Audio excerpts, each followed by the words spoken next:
See this loaf? The recipe behind it is thousands of years old. It actually comes from a single verse in the Bible. Wheat, barley, millet, lentils, even beans, all baked together into one loaf. And today we're making our own version of it completely from scratch right here in our own kitchen. And I promise it's easier than it looks. Let's get into it. So real quick, in case you're just joining, a few videos back we sprouted and dehydrated all the grains and legumes for our Ezekiel flour blend. If you haven't seen it, you can find it on our channel or click the link above. Hey, if you don't want to sprout your grains, it's no worries at all. This recipe works about the same with unsprouted grains. You're just going to get slightly different nutrition levels. Now, if you are sprouting, here's the golden rule. Your sprouted grains need to be fully dry before they go anywhere near the mill. Any leftover moisture will gum things up, so if yours are dry and ready to go, you're in the right place. Here's what's going into our flour blend. It's a little bit of a party in there. So we're gonna do 2 cups of hard red wheat berries, and then 1.5 cups of spelt, 1/2 cup of barley, and then 1/4 cup of millet, 1/4 cup of green lentils, plus a tablespoon of Great Northern beans and kidney beans. And then I'm just gonna mix those together a little bit. Now, beans and bread might sound a little bit unexpected, but there's a real reason for it. When you combine grains and legumes, you get what's called a complete protein. Grains are a little low in one amino acid. Legumes fill in exactly that gap. And together, they give you all the building blocks your body needs. That's the whole idea behind Ezekiel bread. It comes from a verse in the Bible, Ezekiel 4:9, where all these grains and legumes get combined into one loaf. Together they make a bread that's genuinely nourishing and honestly really delicious. Now for my favorite part, which is turning all of that into fresh flour. I'm using my NutriMill Harvest Grain Mill. This is the machine that made me fall in love with milling. It's just so simple to use, and it does a great job with fine to coarse flour, which is perfect for this blend, especially with the fact that it has smaller grains and large legumes in it. So it does a good job balancing those out. So first I'm gonna turn on my harvest. And then I'm gonna just turn my dial just slightly till I hear them click. And then right there is where I wanna be. And then I'm gonna pour my grains directly into the hopper.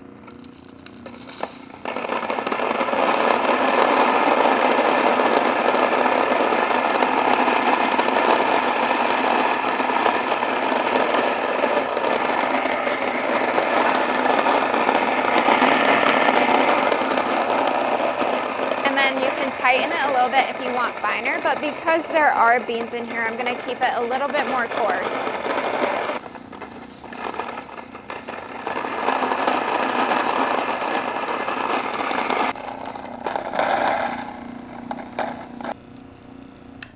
Now, because of the blend that we used, it does take a little bit extra time than it would with normal, just plain grains. But as you can see, I was just kind of pushing it down with my spoon a little bit, and it really helped it move and get going. And I have a really, really beautiful flour, and it's got some really good texture and different kinds of texture throughout, which really adds to that multi-grain type bread. Now, one really fascinating fact about sprouted grains is that they have a little bit more natural sugar to them. So your flour is going to smell incredible as it mills. And even before it was milled, it smells like dehydrated fruit almost. It's really cool. So give it a sniff because it is really cool. And there you have it. You have your fresh whole grain sprouted flour. And now we're gonna move on to our dough. So for the dough, we will want to activate our yeast first. So you will need 1 cup of very warm water, about 105 to 110 degrees is perfect. And then 2.5 teaspoons of yeast. I like to use the SAF instant yeast. And 1/4 cup of honey right on top of all of that. Now I'm just gonna kind of mix those together just so it can get all nice and foamy faster. I just want that yeast, honey, and water to be incorporated. And now we're gonna let this sit for like 5 to 10 minutes, depending on how long it takes to get foamy on the top. And once it's foamy, it means my yeast is awake, and then we will get to the other ingredients. Now, if nothing happens after 10 minutes, your yeast might be old or your water is too hot, so it's worth a little wait to check. Okay, I put the lid on just to kind of help it speed up the process, but ours is foaming, so that means our yeast is good and we are ready to do our next ingredients. Now we're going to add our olive oil. It's a 1/4 cup of olive oil. And then in goes 1 egg.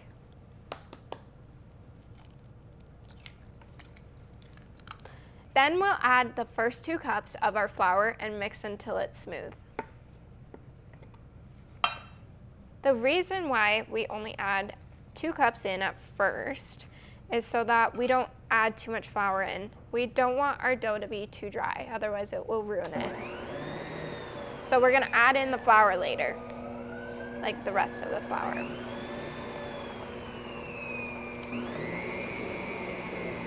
Mix that all together, get it nice and combined.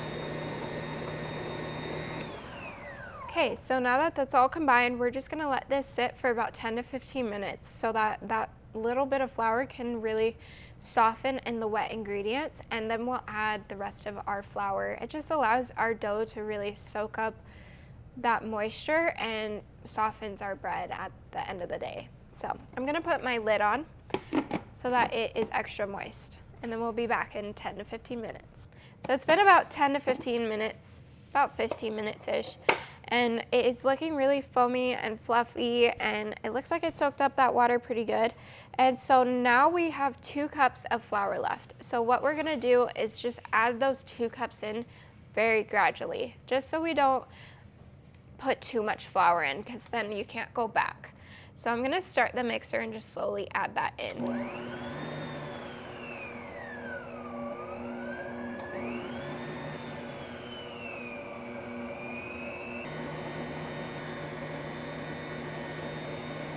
Now, one thing about sprouted flour is the dough might feel a little bit softer and a touch stickier than a regular dough, and that is completely normal. When grains sprout, they start releasing natural enzymes that gently break down some of the starch and the gluten, so the dough comes out a little bit more relaxed.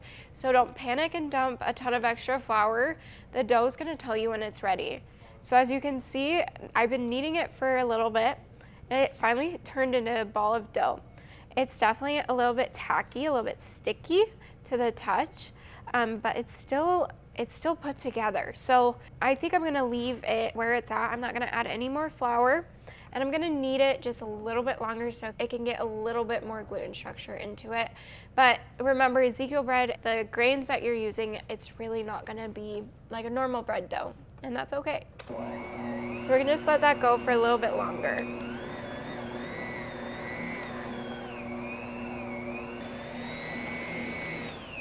Okay, let's check it out now. Now, it's still gonna be tacky. I have a little bit on my fingers, but if it's elasticy and stretchy and you can get that window pane, you have a good bread dough.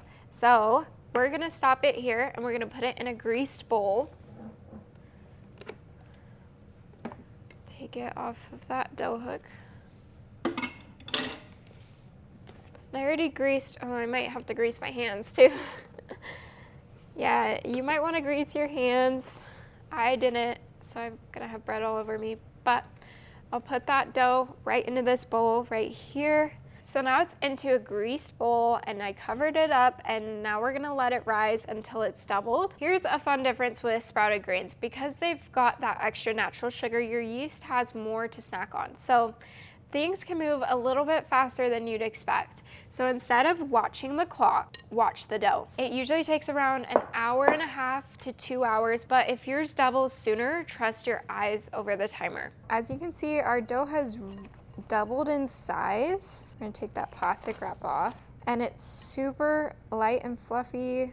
We're going to give it a gentle punch to just get that air out a little bit.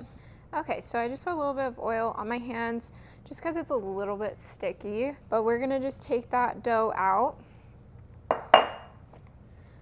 Oh, it has so many air bubbles in it, it's beautiful. So now we're just gonna give this a shaping. I'm gonna put it into like a rectangle, like so. And then I'm gonna take one side and bring it inwards like a trifold, and then do the other side inwards like a trifold. Press it down as you go, and then fold it up like so.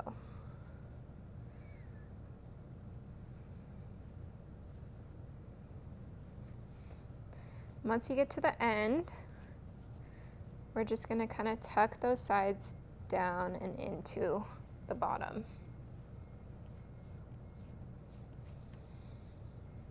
Give it a pinch to close those off.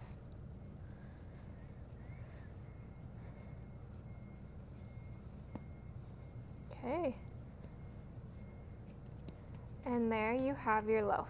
So these are our new bread slings.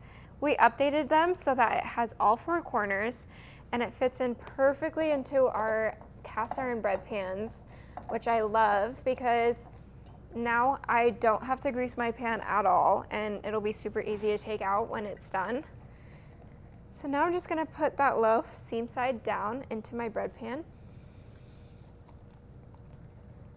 So I'm gonna cover it real quick. I'm just gonna put these handles down outwards. It doesn't have to be perfect. Now we have it all wrapped up, and we're gonna let this sit for another hour or so, and we're gonna just keep an eye on it again. We want it to rise like a little bit above the rim, and then it should be ready to go and we can get to baking. We'll see you guys in an hour. I switched out the plastic wrap for a shower cap because I realized I had some and it worked a lot better. As you can see, it's proofed. It's right over the top of our cast iron bread pan. The oven's preheated to 350, so we're gonna put it in for 30 to 35 minutes.